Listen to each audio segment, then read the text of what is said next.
In a world where there are many, many, many worlds, there's a lot of worlds and weirdness. This is She on Stinker Madness. Stinker Madness. Stinker Madness. Stinker Madness. We got the Stinker Madness. Hello and welcome to Stinker Madness. I'm your host, Justin. With me in Stinker Studio A is, as always, my two friends. Well, one of them's my wife, but still my friend, Jackie and Sam. How are you, Jackie? Well, I'm feeling pretty privileged to be your wife and, to be on this podcast. Being on the podcast is a privilege, not a right. Just like driving. Sam is here as well. Sam, how are you doing? I'm good. I'm on the podcast and I'm driving. And driving? And driving, yeah. Damn, that sounds like a dangerous combo. I'm not sure if that's legal. Yeah. We have a very special guest here today. Yay! Sorry, I'm not excited at all. I'm fine. Okay, go ahead. His name is Toren Atkinson. He is a famous Canadian. I think the most famous Canadian. Like, Bryan Adams comes below Toren, but... Never heard of him. Yeah. Yeah, that guy's old hat. He was the bearded man in Robin Hood, Prince of Thieves. But... He was the blind one for comic relief. Toren is the one of the hosts of the now defunct Caustic Soda Podcast. If you're a podcast fan, you've probably stumbled across them at some point in history. And also the frontman of the, as described, Cthulhu band, Darkest of the Hillside Thickets. Hi. Welcome What's to the a show. Cthulhu band? Huh? What's it? The Cthulhu. Well, Toren, what is a Cthulhu what is that? band? So you guys have never heard of H.P. Lovecraft or Cthulhu? I have, but you've heard of them. I thought it was Cthulhu. The great thing about pronouncing Cthulhu's name is there's no wrong way to do it because human vocal cords can't produce it accurately.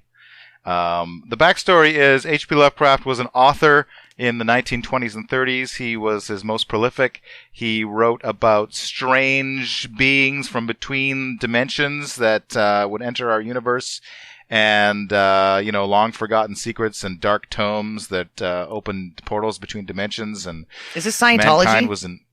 that's a good question. It's better. Less I cult. don't know if it's better. It's different. Oh, okay. It's different. Less Tom Cruise Anyways, is in one, for sure. Yeah, so he wrote a bunch of books and short stories that were pretty cool. And there's a role-playing game about it as well called The Call of Cthulhu.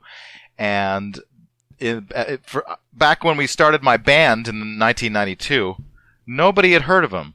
And apparently you guys still haven't heard of him, except for Sam. No, I absolutely have, because H.P. Lovecraft, for Stinker fans, you will know the name H.P. Lovecraft just simply from the movie Reanimator, as well as From Beyond, which I think both star Jeffrey Combs. Both same director as well. I can't remember the guy's name off the top of my head. Stuart Gordon. Yes, Stuart Gordon. Good job. Who Jeffrey Combs was on an episode of Caustic Soda. That's true. It all This comes is back all around. True facts. And so anyway, we made a band that was kind of an homage to his work, and we wear crazy monster costumes on stage, and we sing about monsters and other nerdy things, and we're putting out a new album that is on IndieGogo right now, and it's a very exciting time to be in a nerdy Lovecraft band. Yes. What would you describe the... Because you guys are kind of like... genre benders as far as the sound of the music itself, not necessarily the theme, but some of it's really groovy, and then some of it's pretty heavy, and then some of it is just strange. That's true. We even have a song called Strange. Oh. That may be the strangest one of all. I don't know if I would say we're genre bending. Maybe we're a little schizophrenic or psychotic. Okay. We're not weaned by any stretch of the imagination. We have a couple guitars and a bass guitar and some drums and vocals, and that's kind of the setup. We will occasionally throw in, some theremin if we can get it, or like a shaky, a little shaker, or some tambo. But we're, it's mostly just your standard garage band. Any cowbell? And cowbell, yes. And you gotta have more cowbell, of course. See, he did a great walk-in. How many records have you guys put together, Toren? The new album we're trying to raise funds for is our 5th album. It's a little complicated because one of our albums was kind of a compilation of our old cassettes and whatnot, but I'm going to say 5, including the one that's coming up. And you've been doing this since 92, you said. Is that correct? That's right. You do the math because I don't want to do the math. Despite the fact that we have a song called The Math Song, I don't want to do the math. Sounds like you guys got a song about all songs. We have songs. Let's leave it at that. Do you guys make your own costumes? I'm big on costumes. That's what I heard. We have a seamstress here in Vancouver. I'm in Vancouver, BC.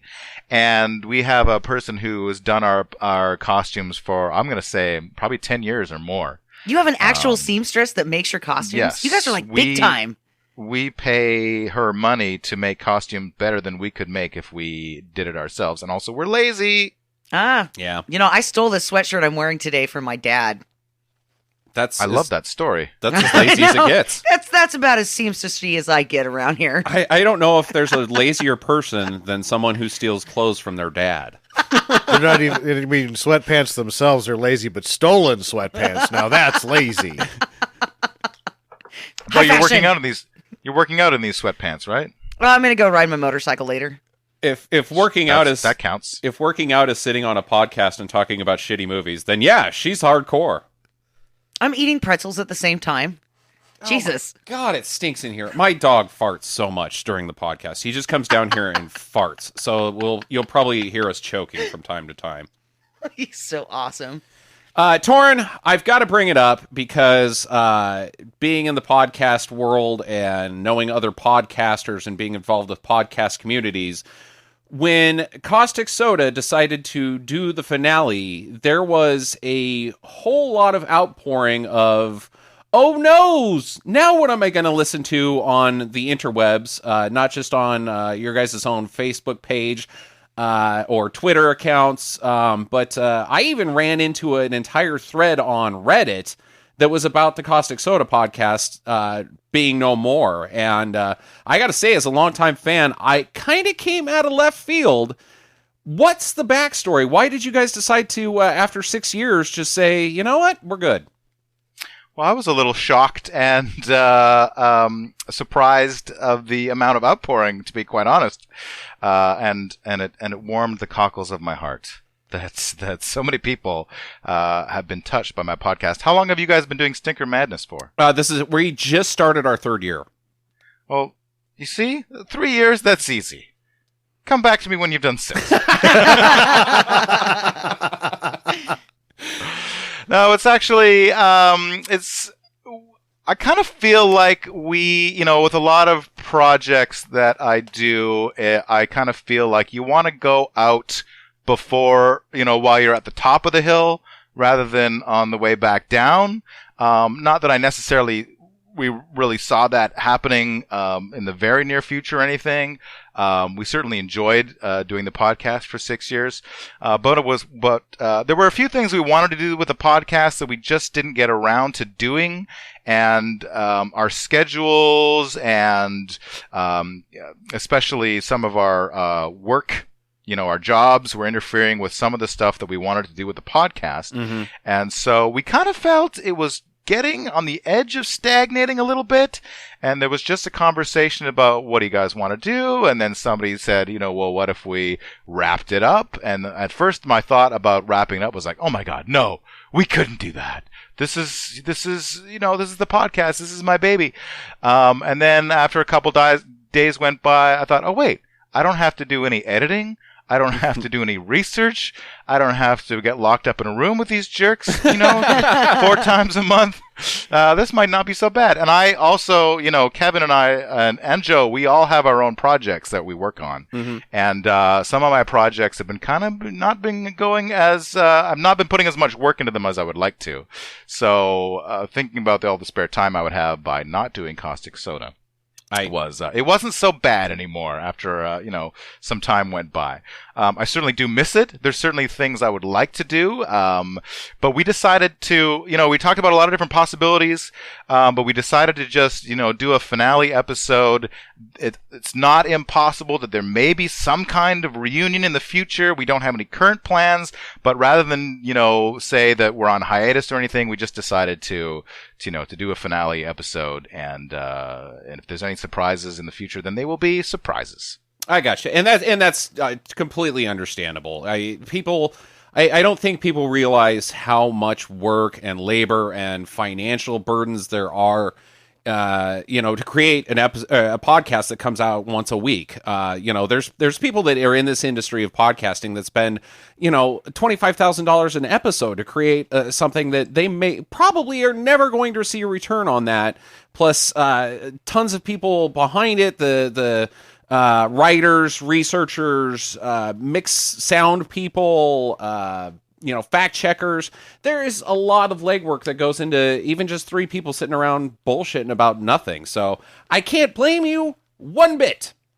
It's true, and we did have a fair amount of researchers and editors that helped us prepare for the podcast. So, and I was very gratified to have that connection with so many people who are interested in participating and just listening and giving us feedback every week. Well, don't lie. You guys are just talking about the downside of the podcast. Tell us about all the ladies that threw themselves at you. Oh, the endless hordes of women. Yes. Yes. Oh, that's true. We were planning on a very special episode where it was just, an orgy. Yeah. But we couldn't get our cameras to work. Oh. Instead, it was an orgy of knowledge because the podcast was great. It was that's the perfect tagline. Where were you 6 years ago? an orgy of Caustic knowledge. Soda, an orgy of knowledge. I loved it. I'll miss it, but 100%. I just can't fault you guys for moving on. But I really like your band, though. Oh, yeah. The Darkest of the Hillside Thanks. Thickets. Well, that's still going, so... You guys rock. Yeah, I'm excited. So when is your new album coming out? It'll be sometime this year, we hope. With the fundraiser is going very well. It's on IndieGogo. You guys anyone who's listening can just plug The Darkest of the Hillside Thickets into the search bar, and they'll find that. And we actually just hit a stretch goal where we are going to create some new additional songs on top of the ones we had prepared. And that might happen again because we have another stretch goal for another 2 songs. So I can't give you an exact date, but there is more work involved now that these stretch goals are met. So it'll be hopefully within the year.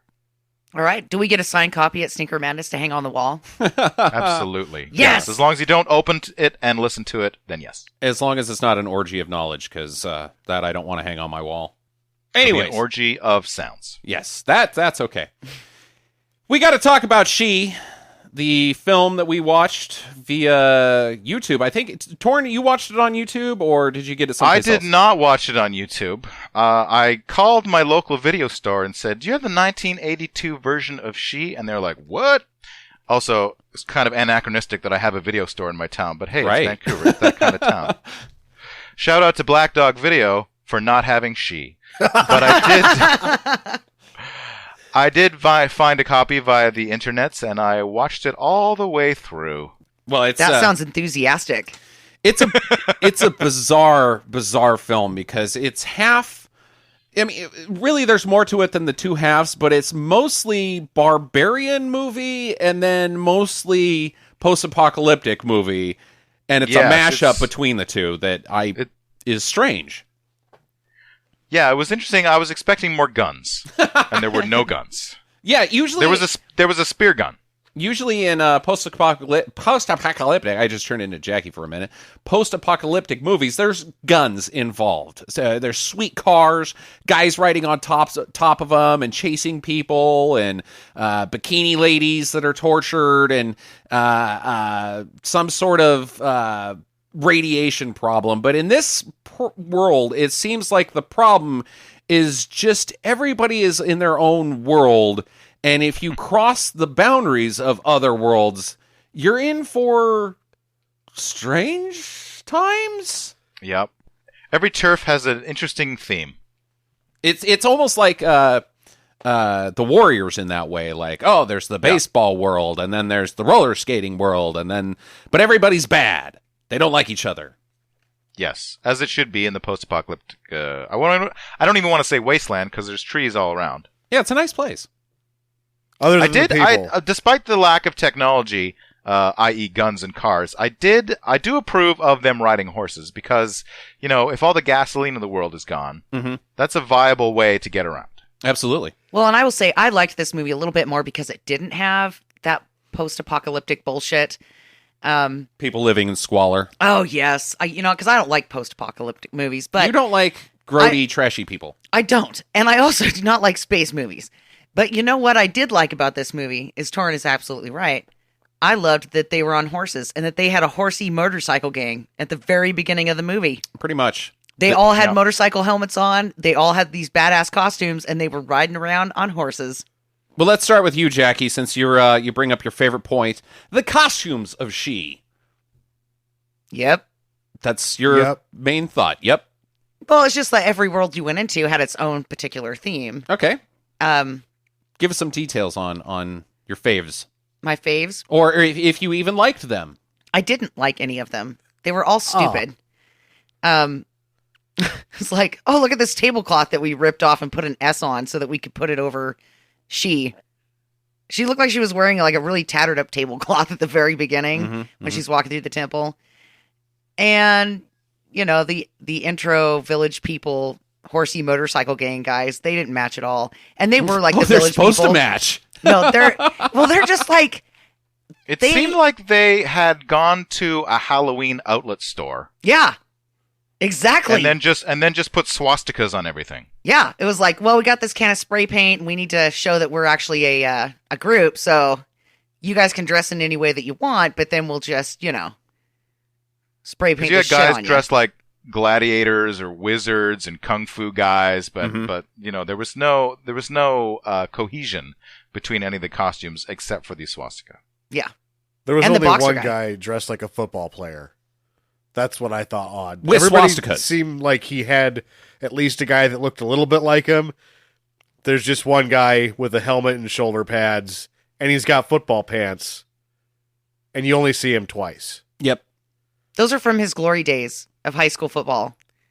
And he was like, yes, I finally have a use for this stuff.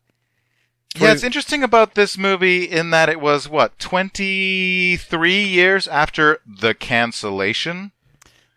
So, and most of these characters were, there was no very old people or very young people. Like, some of the women and the characters seemed like they would be in their 20s. Yes, the majority, I think. It was just interesting to see how... most of these people, some of these people might have been around before the apocalypse, and then some of them might have been, grown up after. Maybe.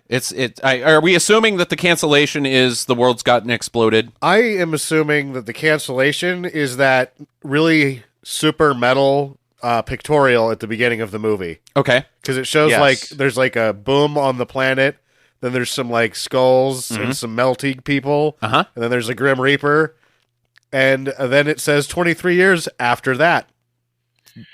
What is that? My assumption is that it's either, nuclear apocalypse or some kind of celestial event. Because all that preamble kind of happens against space, and the animation is a little bit spacey. They never directly say what happened.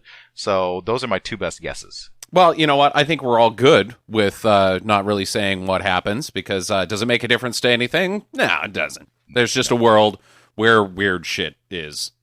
So, the music in this film is a little nutty for a barbarian post-apocalyptic movie too. It's like who would guess? Who would you compare to the soundtrack of this? Whitesnake. I would say Motorhead. I'm gonna go. This sounds like more Motorhead. Like Lemmy in between Hawkwind and Motorhead. I wish the music was as good as any of those bands you mentioned. It's cheap, and it's mostly one guy on a bass just going do do do do do do do do do do do do do do. But I like that the music is timed to the action that's on the camera. Like when a guy will fly out of a tree and attack somebody, and then it's time for bass do do do do do, and then that guy will get kicked. His ass will get kicked very rapidly, and then the bass will just stop, and then some lines will happen, and then another guy flies out of the tree. Do do do do do do do do do. I liked the sequence of the music, not necessarily the music itself. I do have definitive artist Justin Hayward of the Moody Blues does Eternal Love at the end. Oh no, Eternal Love was the buttest of all the songs. Yes, it was. Eternal Love. That was made by an artist, a true artist. I thought that was Christopher Cross, but No. So anyways, let's build this world a little bit. As we mentioned, it's 3 years after the cancellation, and we've got these two dudes, these two bros. Are they brother and sister? Or brother and brother? No. Dick I and Tom? don't think the two men are brothers. Okay, well, they've got a sister. Did you guys notice the names of the characters were Tom, Dick, and Harry? Who's Harry? The girl. Harry is the woman, and it's Hari. The sister's name is Harry. Hari. That's ridiculous. I did not know You didn't that. notice I it did was not Tom, notice Dick, and that. Harry? Motherfucker. Yeah, that's at the end, the first time I saw it, in the credit sequence, I was like, Tom, Dick, and Harry, what the fuck? Well, the level of bullshit just got dialed to 11 already. Yeah. Oh my god, I did not catch it. They That haven't is even hilarious. got off the boat yet, and the bullshit level's at 12. Yeah, Tom is the guy with the blonde perm. Dick is the guy with the brown mullet. Mm-hmm. Mm-hmm. And then Harry we see at the beginning of the movie, and spoiler alert, at the end of the movie. Yeah. So, whose sister is she? Or Tom's is she... sister. Tom's. Okay, all right. So, Dick is just a pal. Dick is a pal. Yeah. Pal Dick. Yeah, he's a real keener pal too. He looks up to Tom like throughout the movie. He's kind of like, "Oh yeah, you're the greatest. You're swell." You're a handsome, hairy, buff guy. I want to be like you. I'm a foot shorter than you. Gee, he's the little scrappy dog in the Warner Brothers cartoons. That That's what I was thinking hey, as well. Spike. Hey, Spike. What are we going to do, Spike? Shut up. So they're going to a village. They've got to cross their river to get The to ferry. a village. The ferry, yeah. The slowest ferry you've ever fucking seen in your life. Absolutely. God damn, that would just like, how long did it take to get across the river? 3.5 hours. It's the kind of ferry where you're like hand cranking it across a line that goes from one side to the other. Which Yeah. post-apocalyptic, I'm into it. Hey, Yeah. there you go. I thought it was a pretty nice boat for a post-apocalyptic movie. Absolutely. Yeah, I mean, it had like there wasn't a chunk out of it or anything. Well, Looked like they- it was in pretty good repair. There wasn't any bodies on it, so that's something. Well, there was no skulls on it. That's true. Yeah, everything in this movie could have used a few more skulls on stakes. So they go into this village, and inside the village is like a market. It's a swap meet. It's not even a village. They've just come across the river to peddle their wares. And What wares do they have? They had well, shampoo and soap. he had a bottle of shampoo. Oh, and it okay. looked like it was VO5. I wanted to I wanted to go back and look at it, but it was just too blurry. Uh-huh. I wanted to know if it was VO5. I couldn't tell. Could have been Swave. I don't know. But that's all they have. He puts a yellow blanket over his shoulder, and he tries to move some VO5. There's ladies there selling Rice Krispies and cornflakes and very modern brands, like our brands, not post-apocalyptic world brands, but things that you would find in a normal household. This has How got- old is that cereal? Yeah, 23 I'm gonna years. say 23 years minimum. yeah. Grody now. This is their grab at like seeing if they can get any product placement. Probably Yeah. it's hard. Although, to, really, if you're in the post-apocalypse and you've got a cereal box, you're gonna put any old shit in that box and sell it as food. It's delicious. This rat shit here that I found, it's not rat shit at all. It's delicious cornflakes. 2 scoops of rat shit. you open it up and then you choose the lesser of 2 weevils. Oh, that was lame. I just watched Master and Commander the other Boo day. this so I had man. And I'm usually the ones with the worst jokes out of the gate. So there's some assholes that ride in on horses. They got the motorcycle gang that Jackie, the motor pony gang, and Motor Pony Gang. pony These guys cycles. are called Norks. Yeah, the Norks. I always thought, and this is the 4th time I've seen it. This is where I'm really like, if they used the Snorks theme song, they would be received a lot better. Come along with the Norks. Instead, they just ride in and fucking kill everybody. Sure. It's It's, just all a uh, misunderstanding because they don't have a sweet theme song. Oh, if it was happier, people would just be like, "Oh, I'll go. Hey, it's the Norks. Oh, you still got stabbed, but hey, Yeah. they're nice guys. Take me." So the bros, Tom and Dick, they try to like fight him, and they do an admirable job, but they end up, long story short, getting their butts kicked and kind of beat up. I was impressed and surprised by the amount of injuries that everyone takes in this movie, Yes. and then is immediately forgotten. With no medical attention at all. Yeah, because these guys get punctured several times in this fight. One guy takes the spear gun to the leg, I think. Yeah. Oh, no, the lady takes the spear gun. Yeah, to the Harry. leg. She gets harpooned and drug away. And drug away by spear gun. The spear gun is definitely the most effective weapon in the movie. I would say. Well, we'll get to another weapon because I've got questions about another weapon, quote unquote. But there's up the street, I guess, or in the next world over, because let's build this marketplace as a world. It's commerce world. Outside neighboring commerce world is She Fest. I'm going to call it She Fest. If anybody's got a better name, It was like estuary or something. There was an actual name of it. There's just this temple with people just bowing and chanting she. They're headbanging, really. Yeah, they're going pretty fast. Like somebody's going to lose their balance and knock out a whole row. And she's got like some dudes, shirtless barbarian guys that she has chained up that I guess are bang guys. She's going to bang them later? I don't know what their job is. Like, hey, get some dudes and make them be tied to something. She always The chooses... whole sequence is very unclear. She always chooses the one who's the most, like, active in writhing. Like, oh, this one he writhes around real nice. He's the best writhist. Yeah. Absolutely. Bring him in my bedroom later and make sure he's still mostly tied up.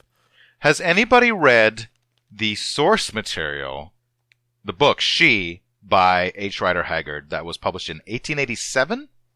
I have not, Toren.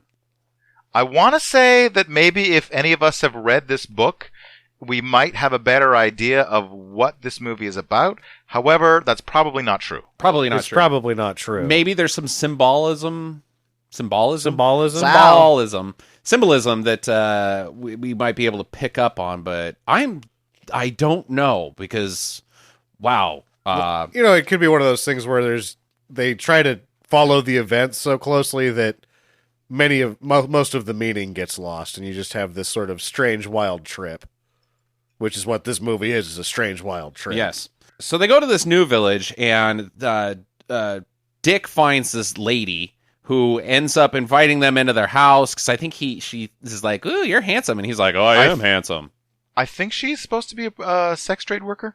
That's what I thought too. too. Not 100% clear. Yeah, human trafficking. I see. Because she poisons them. Yeah. With knockout poison. And she keeps Dick and tells him that she can't use him because she's not trained enough yet. So meanwhile, he just has to peel onions. Trained for what? I don't know. Making sex to him? Better boners?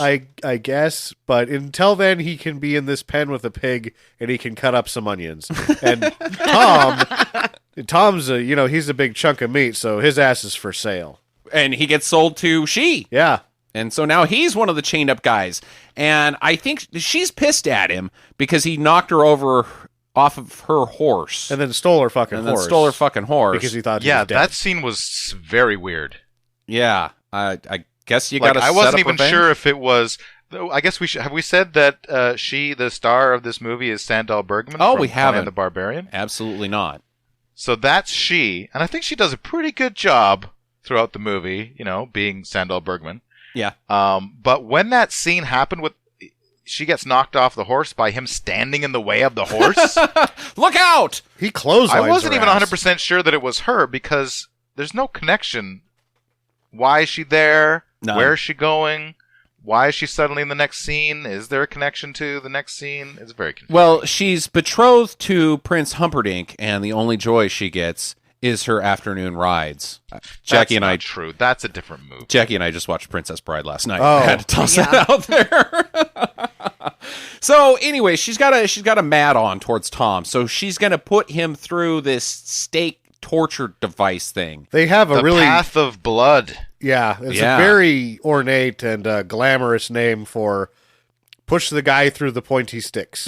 I love that scene, actually. That's one of my favorite scenes in the movie. And as Toren said, he gets stabbed a lot. A lot. Yeah. like should be probably death stabs. Like I thought it was just going to be, they blindfold him, they force him to walk through this path of stakes. But no, they're on the opposite. They're next to him as he goes through, pushing him into the pointy sticks. I thought this was great. Which is awesome. Which in any other movie, he would have fell on one of those pointy stakes and it would have gone all the way through him and he would have been impaled and dead. But I like to consider this game as like the opposite of pin the tail on the donkey, because you blindfold the guy, you spin him around, and then you push him, and he has to try to pin the tail on the donkey. But now people are just pushing the pin the tail on the donkey guy into the thing. Yeah. It's well, I don't know that anybody survives this walk of sticks. No, I don't think so. I think this is when and there's a point in the movie later that we'll talk about, but having seen this a number of times, this is where they're setting up Tom as basically superhuman. Yeah. So he's a hero. Is she trying to kill him here? Or is it just like, here, take this guy? Well, everyone seems to be very surprised that he's not dead at the end of it. All right. He gets picked up. Yes. She's trying to kill him. Okay. He gets picked up by this healer guy who lives in a cave, and he tells Tom that his sister's going to be in this place called the North Valley, and nobody knows how to get to the North Valley except for she. So I now have a hint, it's on. If it was me looking for the North Valley, I might go north. Maybe. That is a clue. It is a clue. Unless they're saying the Nork Valley, because the audio on my copy was not very good. I actually believe it's the Nork Valley. Okay. It's actually named after them. I still would have taken my chances. Still would have just went north. Just because? I mean, I don't know. Kidnapping somebody is just such a lot of work. Especially when she's a goddess. Yeah, I mean, I'm just a lazy asshole. I just assume, you know what? I'm going to steal a pony. That's not that much work if I can steal one from someone drunk. And then I'll just be along my way. I feel we should mention the scientist guy has like 12 dogs. He just like walks out and there's like 12 dogs. And they're all German Shepherds. So that's got to be a wild life when he's not rescuing people. Just like keeping those assholes in check. I think in this world you have to have a theme of some sort. And he just gets to be leader of dogs. He's the leader of the pack. Oh, God. He's quirky British alchemist guy. And he's got a pocket full of wieners. So those dogs love him. Yeah. Hot dogs, not actual severed penises. Who knows, right? Yeah, it's the future. Whatever. So he springs Dick from the... She's Bring 5. it, Dick. She's 5 this week. Yeah, well, Everybody- you're the one that said he springs Dick. I mean, Well, that's... Doing. he rescues Dick. His name is Dick. pops Come Dick on. out of the joint. So Dick is now Tom and Dick are going to go get She, and they sneak into She Fest as worshipers, and She is like, oh, you guys keep worshiping. I'm going to go to this trash cave where there's like parts of cars and crates that are filled with men with swords. They are all robots. Okay, all right. They're not actual they're, people. Like, that's why they're in boxes. All right. So it's robot storage cave? Yeah, they're the trials, I guess. Why is she going on a trial? She's a goddess. Well, she has to take a bath. Once a year, bath Once time. a year, whether she needs it or not, bath time. The scene makes no sense. None. Is it Except that we get to have a scene where we get to see her Sandahl Bergman's nipples. Right. Because after the trial of the robot Frankenstein, Robot Frankenstein. she has to go into the healing pool. Oh, shit. That's her Lazarus pit. Yes. I see. Okay. So, but then if she needs to get into the Lazarus pit because she's injured, why did she go to the place where she's going to get injured? Unknown. The only reason she needs to get into that thing is by getting there. I was led to believe that the old witch, when she's telling the prophecy, makes it seem like she's got to go there once a year to renew her contract for goddess. Oh, so okay. it's a deal. Yeah, it's like, okay, you made it another year. Congratulations, you may get in the bath. But you know that prophecy's still out there that you're going to fall in love with some dude. And Some Tom, Dick, or Harry. Yeah, some Tom, Dick, or Harry's going to come into your life, and you are just not going to be the goddess anymore. You know what I love about this prophecy? It has no bearing on the movie whatsoever, and none of it comes true. None of it. Yeah. It doesn't work. What do you think? And this isn't one of my questions for later, but what do you think she does when she's not talking to she once a year, this lady? In the cave? In the cave. What does she do most of the time? Probably puts the robots back together. Yeah, that's going to take a while. She's Especially because she can't see so good. She's getting older. That's why they're so crappy anymore.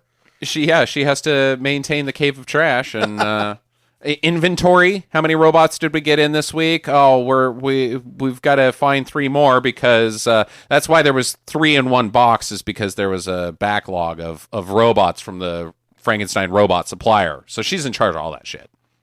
I like that. So Tom's plan to kidnap she is to sleep in her bed and then spring a trap. Hey, here you are. Spring a dick. It works. It works. Yeah, I guess that's one way to nab a lady, is to just sleep in her bed. But so they get her, and they ride off, and they end up in this the nuke world. These are the mutants. They're factory. They live in a factory at the bottom, and Who knows? Maybe it's a nuclear power plant. oh, right? that could be.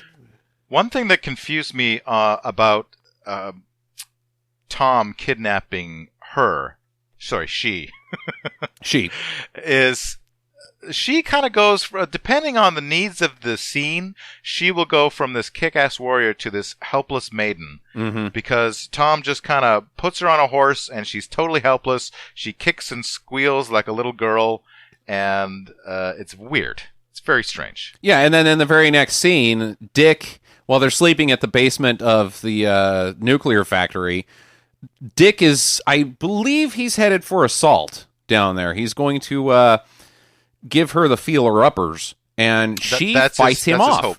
His hope. She's even chained up, and she fights him off. Yeah, she kicks him a little bit, and he's like, "Oh well, Fuck it, it's not worth the effort." And then he goes and snuggles with Tom. yeah." That part I liked. That part I really liked, actually. Like, oh, that lady's too tough. I'm gonna just nuzzle up to you here, Tom. Just a little nuzzle. So while they're sleeping, the mutants, who are half leper as well, come in with some chainsaws and Well, it's like, even though whoever I've already forgotten the name of the character who's it's like the Crawl trash or something, compactor is basically. the leader.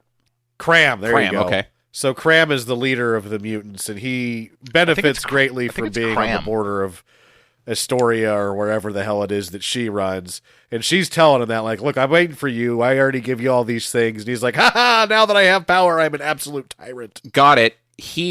That factory isn't a nuclear factory. It's a Frankenstein robot factory. She's buying all the Frankenstein robots. That's possible. Yeah. Either way, it looked like he had a serious case of the herpes on his face. And he's just spazzed all of the cash from it on action wrap and chainsaws. Yep. And so now there's no more supply. The robot supplies have dried up. He can't build any more Frankenstein robots. Therefore, he doesn't need her, so might as well smush her. Yeah, may as well. His arm's going to come off at any minute. Any point in time, he could lose an arm. Yeah. His eyes are probably going to fall out. I believe both of his feet have already fallen off. So, you know what? Smash a lady. This lends some credence to the nuclear theory of post-apocalypse, though, because I assume they may have been, if they're mutants, maybe there's some kind of radiation that caused this horrible lepery, mutanty disease going on. I think so, because at one point in time, she labels them as nukes. Right. Like, that's their... Yeah, that's right. Hey, Grodies, you're nukes. Yeah. You're the muties. So, I think that is part of it. But Chandra, she's right-hand lady, Yep. and a bunch of other horse ladies are out looking for she. They're going to rescue her.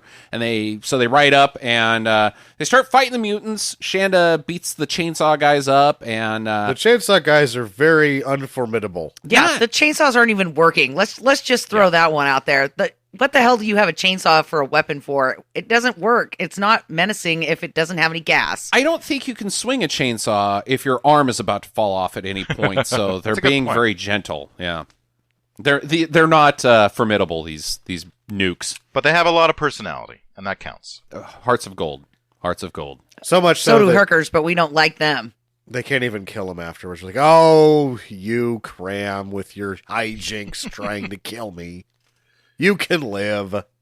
So the girls are now pissed at Tom and Dick for stealing him, or for stealing She. So they're dragging him, towing them via horse. But Well, she's like, hang on a second. I have a question about Okay. this previous scene where in the trash compactor and the post-apocalyptic Amazons come to rescue them from the trash compactor. How do they survive the trash compactor? Tom pulls a grate out of a window, and they all crawl into the window. I don't know why there's a window Okay. and a grate. Yeah, and a because I trash might have missed compactor. something because they were in the trash compactor, and then after they got rescued, they're like, "Oh, we were just in this cubby hole next." that fits inside 3 the trash full-sized compactor." human adults. There's an iron grate there, and Yeah.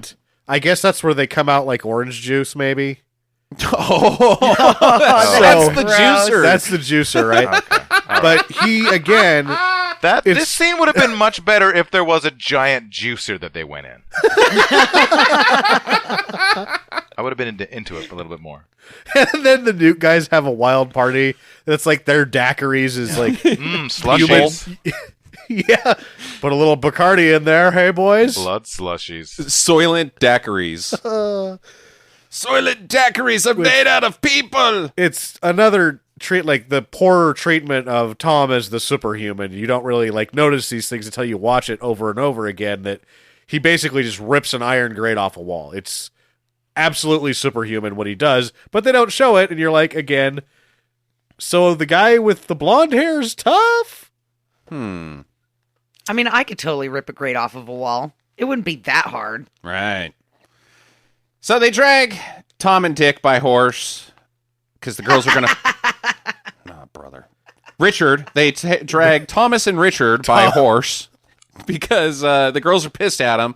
But she's like, no, let him go. The way to Nork Valley is yonder. It's north, I guess. So they get to run away. Where is it? It's at the end of the only fucking road. That leads through all the kingdoms. Yeah.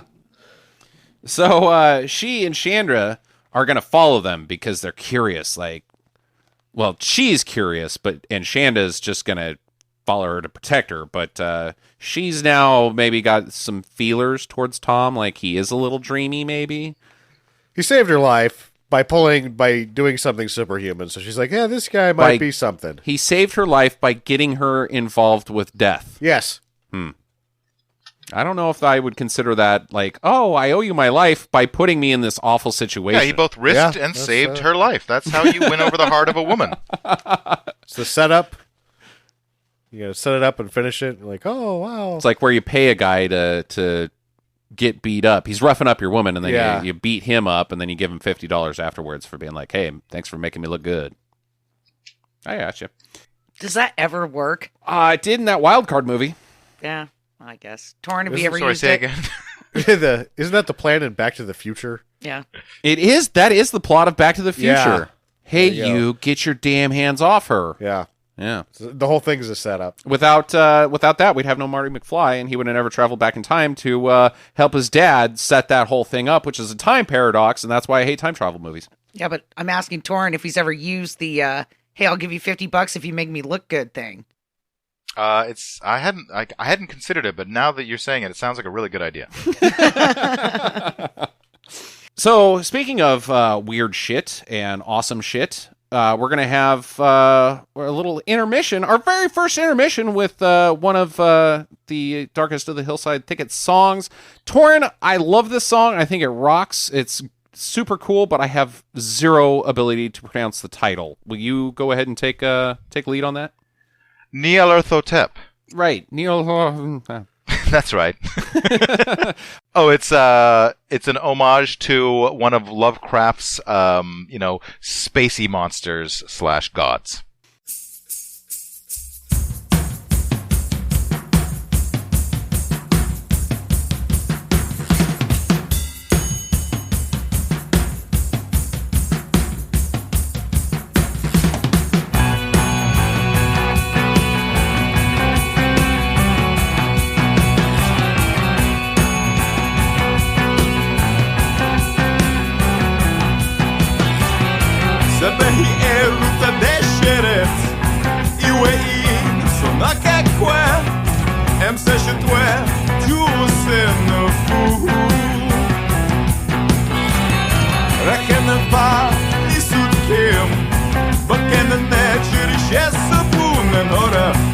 med DNF med jazzen mot. Ni hade tagit hem, släpper tjut hem i poeten. Ni hade tagit hem. Pero jo hem nuruku, du jo hem muetem kusuts nabuts. Nepsenet jo chenem nemi herkeru. When what's he and who yet him? Sebuaten shuter niku. Neruma per kanetine itenu. Ni hade tagit hem, släpper tjut hem i poeten. Ni hade tagit hem. Poeten, ni hade tagit hem. Släpper tjut hem i poeten. Ni hade tagit hem.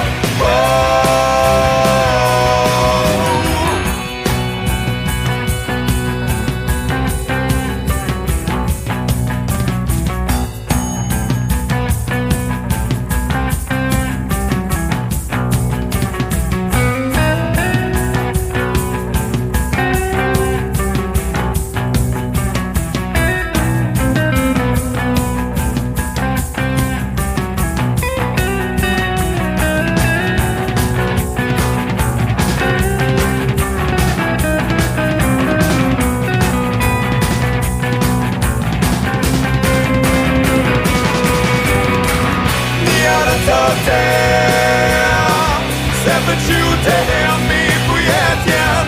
Ni hade tagit hem. Poeten. Ni hade tagit hem. Släpper tjut hem i poeten. Ni hade tagit hem.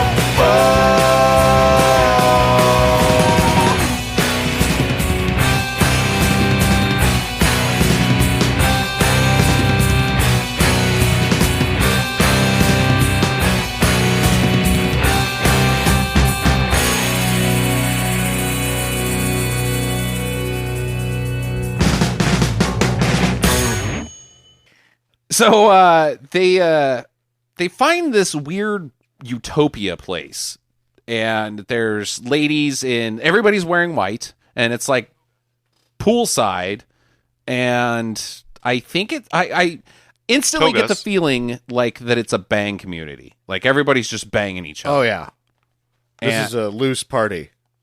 It reminds me of there was a TNG episode that was basically this place, The Next Generation, and Is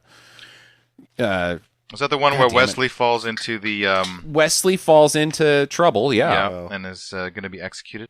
yeah. He like steps on the grass, and they're gonna That's kill right, him yeah. for it because he broke the rules or something like that. Yeah, but they're like, you can't just go past here. You have to spend the night. All right, we insist. Okay, whatever. Well, they do That's have food. This is like pretty swanky joint. I mean, if I was in the post-apocalypse and there was this place with pools and balloons and delightful foods, They have food, Toren. Food. Yeah. I don't think it's the good kind of food, as we learn later. But yeah, sure enough, they have a fancy tux dinner. They're everybody. We've got music, and they don't even fucking know what to do with music. Like Dick is like gonna cut a lady because he's like, "What the shit is that?" Yeah, this is when you realize there's a few screws loose in Dick. Dick is nutty. He's not bad. And Dick. then they start dancing, and then he thinks dancing is rape time. I guess it gives him a boner, like I a raging guess. boner. He's like, I got to act on this because she's wanting it and I'm wanting it. So it's hump time. And this is the pivotal moment in the film the first time I saw it for me. The guy's like, your friend seems like he's got some problems. And then Tom looks at him and goes, my friend's an asshole. And that was the first time, and I was going to ask you about this, Toren. The first time I saw this movie, I hated these guys until he said that. And I was like, oh, wait a second. This thing's really self-aware. And They then know that after they're that assholes. moment, I really liked both of those guys. How did you feel? I feel neither of these characters had any real charisma, and I didn't care whether or not they lived or died. Okay. They were just meat Mostly I was- sacks. I was much more concerned with Sandahl Bergman's character and the post-apocalyptic Amazons. Yeah. Yep, me too. Did you like hate them though before, and then we're sort of like, they're not so bad? No, they were. I thought they were pretty bad all the way through. Okay, all right. There's no redemption, Sam. It's just you on this planet. I've heard other people that say that at that moment they don't really have any redeeming qualities. Like even the whole concept of them. Oh, our sister was kidnapped by these Norks.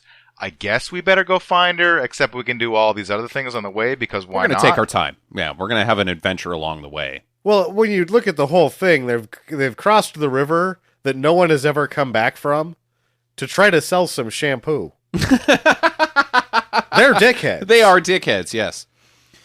So that night, they spend the night there, and everybody sleeps on the floor together. It's after Caligula gets done banging everybody just fall asleep wherever you had your orgasm, and that's good enough. And she and Shanda find it, and they're breaking in and sneaking through the place and looking around, and they find out that it's human meat. Maybe it's just you find out they're wolfmen. No, they go into the kitchen. There's pots and pans, and there's people's bits inside of them. Tom and Dick have been cannibalized, or become cannibal. They ate people. How to Serve Man in 5 Easy Steps. WikiHow.com. The Twilight Zone episode. Oh, is that the name of that one? Yeah. Oh, okay. I think any evidence of cannibalism elevates a post-apocalyptic movie. How about Wolfmen? Wolfman? Sure, why not? Because they're not just cannibals, they're Wolfman cannibals. I thought that they were vampires. Well, they get all furry. Oh, I didn't see it. Get They're hairy. totally Wolfmen. Okay. Our video copy was kind of shitty, so. Yeah. All right. Yeah, so they're wolfmen, cannibals, and they're going to eat the boys. But she and Shanda spring them. There's lots of springing in this film. Yeah. Yeah, this film is a series of getting captured and then getting rescued. It really is. I think we've got maybe 5 more rescues and captures in this film. Yeah. There's the worst stunts are in this sequence, though. People just like jump from on top of tables and land flat on the ground. Yeah, miss completely. Completely. Gonna get you. They end up in a wall, and yeah, I like the stunts in this one. It's silly. So the next stop is Godan's world, and he lives in like a pagoda temple, like a Chinese pagoda temple with kind of propaganda all over. It seems like half Russia, half Mandarin City. Yeah, he's got a real Kim Jong-il feel to him. Yeah, oh, there it is. That's what we're talking. It seems like in this movie, every area has a god, because there's a lot of talk about gods, and she is supposed to be a god, and Godan is supposed to be a god, according to their followers, at least. Right. And, well, he's at least got superpowers. He's got telekinesis and glowing eyes, which is amazing. Is the telekinesis a byproduct of the glowing eyes, or is the power come from his glowing eyes? I think the glowing eyes is a byproduct of the telekinesis. When he's using the telekinesis, that's like the exhaust. You can't. Your eyes have to glow when you use telekinesis. It's just the paint or the side effect. That's a good point. I would have liked to have seen some of these scenes in Godan vision. Ooh. You see what Godan sees when his eyes go green. He can't see shit. He's just hoping. He's hoping for the best. Yeah, no, that is a fun idea. So he lifts up Shanda in the air, and she's like, Stop it, mister, I don't even know you. And the boys are like, we don't know these girls either. We're with you, Godan. We were coming to see you anyways, because you seem pretty awesome. Don't kill us by any means, and please don't feed us human meat. We had that for dinner last night. Yeah, basically he comes in and says, who will submit to my godliness? And of course the dudes say, sure, yeah, whatever. And she and her aunt Chandra both say, no, of course not. We're gods. So then they are committed to pain and horror, and the boys are, I don't even remember what happened to the boys, but they're just fine. Fed some bread. They just go to dinner. That's right. A very long, that whole scene with Godan's meal and everything that happens in Godan is too long except for the Godan telekinesis scenes. Yeah. Yeah, so the girls are downstairs getting whipped, tortured. with cat o' nine tails, I believe those are called. And when she is up there, Sandahl Bergman's strapped to the this piece of wood, and the guy is just whipping her boobs. It's softly. It doesn't make any sense. And she's not. Her boobs aren't out. She's got a loincloth on top of them, so I guess that's where it's going to least hurt. I guess because they're covered. I don't know. I think the guy with the whip's freelancing. I'm gonna whack him. Gonna get him. Yeah, camera's on. You can't stop me. Is this good, guys? Yeah, right here. Booby attack. Stop it, Steve. Roll it again. God damn it, he's back at the tits. Jesus Christ with this guy. You know you're wearing a mask. We can get somebody else. Yeah. No, you can't. I'm union. Fuck, he's right. So the boys finally break because Shanda. Do we know? Because I keep saying Shanda, and everybody else is saying Chandra. I don't know. I thought it was Sheena. There's she, and then the other one. Yeah. So she gets made taller on the rack. Quinn Kessler's the actress's name. Oh, okay. She's screaming hard and no, I can't take it. Not the rack. So the boys, I guess they finally cave and are like, oh, we got to do something. Well, they're trying to enjoy their bread, and they can't concentrate because of all the screaming coming from downstairs. So, of course, they have to rescue them just to get us a little peace and quiet. Yeah, for bread time. Nobody can enjoy their bread while somebody's screaming to death. Jeez, how rude. That's not true, but I guess these guys do have some redeeming qualities. Yeah. So they dress up as monks, the Godan's people, and they rescue Shanda, and she has been taken to Godan's personal bedroom because I think he wants to make the sex to her. Yes, he is about to make the sex to her when we finally come upon them. Which is his ultimate betrayal to himself, I think. His secretary? Yeah, red monk lady. So she's not all about it because she turncoats pretty hard here. Is she jealous? Yeah. Oh, absolutely. Yeah, and her acting is terrible. She may be the worst part of this movie, unfortunately, because it seems like it's an interesting character. Their relationship is weird because I think that she doesn't like that he's humping her because that makes him human. Yes. That's not jealousy. Yeah, maybe. That makes him not a god in her eyes. She seems like the high priestess to Godan the god. That's my theory. Not that she's jealous of not getting laid by Godan, but that he wants to lay anything. Anything, yeah. See, and I kind of got the feeling that, she was the secret lay. The receptacle. Yeah, and then his godly. Could be multiple levels going on here. Mm-hmm. Yeah. All right. And she was like, oh, fuck that. No, I don't even think so. Well, she gives him the axe. She chops him in the tummy. And then he uses Godan power to make the curtain rod strangle her. Yeah, I guess there's like some rope there on the curtain, and he strangles her with it. And everyone looks gaily on, even though they could put a stop to this. No, I like this a lot because it seems like everyone's looking like, oh, wow, that got weird. Really fast. So weird, really fast. What are we going to do now? Go to the next village. Yeah. Well, then, this is the most convenient out that they have is the monks come in to kill him. And you're like, oh, how are they going to get out of this one? And I'm thinking, well, these monks are just a bunch of middle-aged pushovers. But then Sandahl Bergman's like, I'm your god now. And they're like, okay, cool. Yeah, that'll work. And they already know the chant. They just put her in there instead of Godan or whatever. Yeah. So the next place is this forest, and Tom gets a weird feeling in his tummy. He turns into Wolverine here for a second. They're like sniffing the air. There's the smell. Dick's got the smell. Oh, Dick's got the smell. Tom just thinks something's too quiet. Jig is up. It's quiet in here. Almost too quiet. And I can't tell. They can hear the giant guy, hairy bastard, whose name I believe is Rudolph. Okay, Rudolph the bearded ballerina. Yeah, I think they hear him humming and walking around. And they're like, okay. They're like, oh, something's going on. I was like, see, I thought that was Chanda that was humming. No, it was him. He's just like wandering through the forest going, having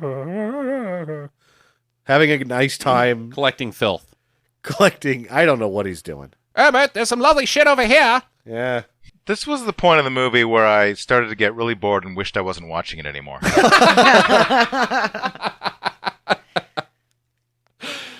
I feel like there are many terrible parts to this movie, but at this point I was just like, let's get to the Norks. Yeah. I can understand that, because this... I would have cut out the next two, worlds. scenes. Yeah. Gone straight to the Norks at this point. But carry on. There's some toxic mustard gas that floats by, and the ballerina man has a gas mask, so everybody else gets knocked out, but Tom, who climbs a tree, and they get taken to a greenhouse tent aviary place experiment zone guy. Yeah, there's an owl and there's a peacock and there's this guy wearing this two-door outfit or something like that. I'm not maybe Jackie, with your costuming knowledge, you could tell us what period of clothing he was wearing, because I'm not sure.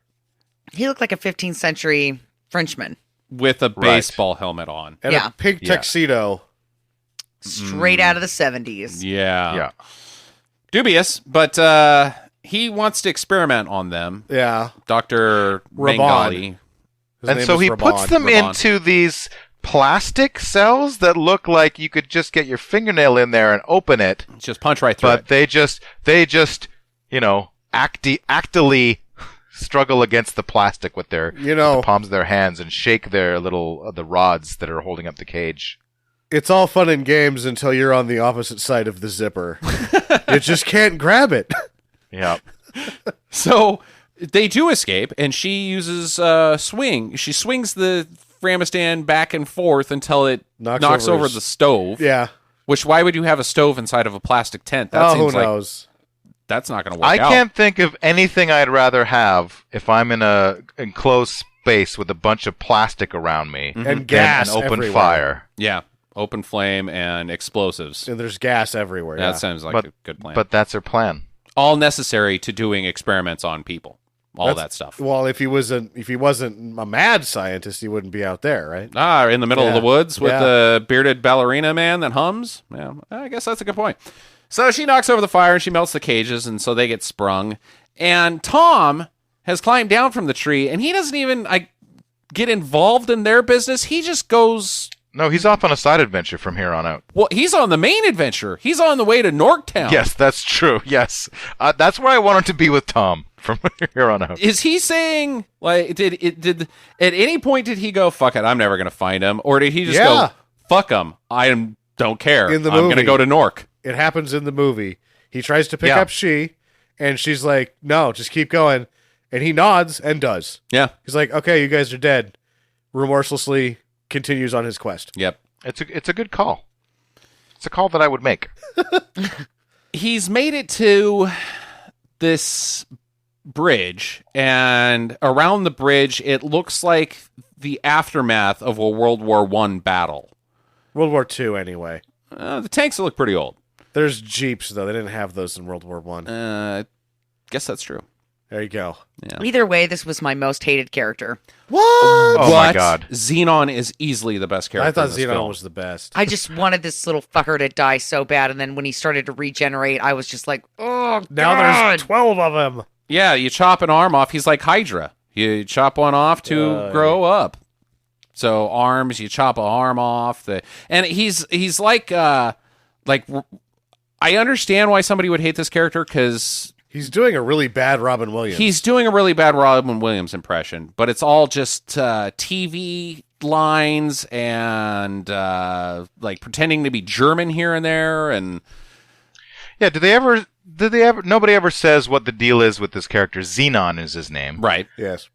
Did he get powers from the radiation? Is he a robot? I believe he's a what's robot. his story?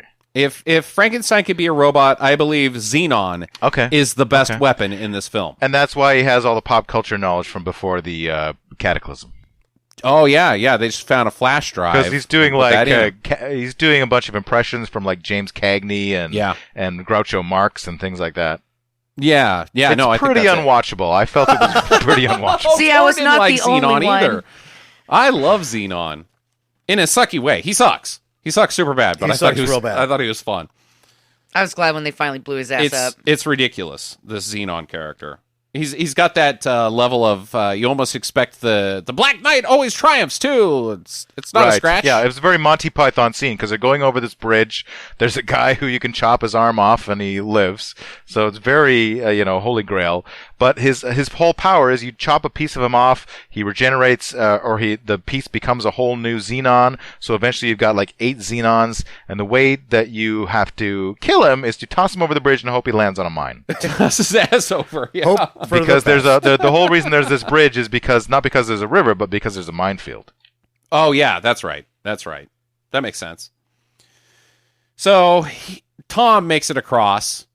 He just outruns Xenon, I guess, and then we don't see what happens to him, even though he runs into a dead end. He runs into a door. We are to assume they open the door before the 12 or 15 Xenons just really do whatever they're going to do. Yeah. Where do they go? I'm going to burn this question now. Where did those 8 go? I'm assuming they have to. He like goes back to 1. How? I don't know. How does he? There's some Touche. green glowing, and then he's one guy. Because before there was some green glowing, and then he was 2 guys. So it's the green glowing. How about that? The whole thing with Xenon is he's just not very threatening. He's annoying. He tries to stop people from going over the bridge by tripping them or pushing them. He's really good But at tripping. There's not a lot of danger. The only danger is that there's going to be more of them later, and you can really just outrun them, and it's fine. Or be annoyed to death by him. Yeah, there's that too.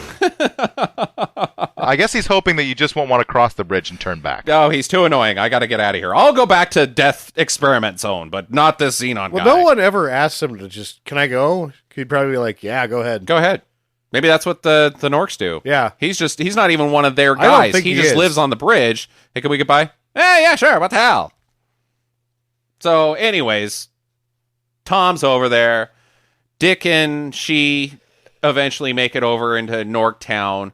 And Norktown is like Cleveland in 75. It's pretty crappy. Burned out cars. I think I saw a car that just had shit smeared on the side of it. Looked like there was one that was just covered in human feces. Lots of graffiti, swastikas on the walls. The Norks rule. Yeah. You drool shit. Don't fuck with the Norks. Yeah, we're rule. See, and that would have gone with Sam's song too. Don't you fuck with the Norks. And there's just crazy Nazis roaming the street on horseback, and she and Dick. This is Raider Central. Yeah, Raider Central. I like that. Nice Fallout shout out there, Toren. So she and Dick find some caged women, and I guess those are her women. Yeah, it's pissing her off either way. And why are they like zoned out? Because they've been conditioned. For bad things? Yeah. Okay. All right. There's not a lot of women and there's a lot of dudes. Yeah. All right. So they nab a couple guys and they steal their clothes. Aren't you a little short for a stormtrooper? Old routine.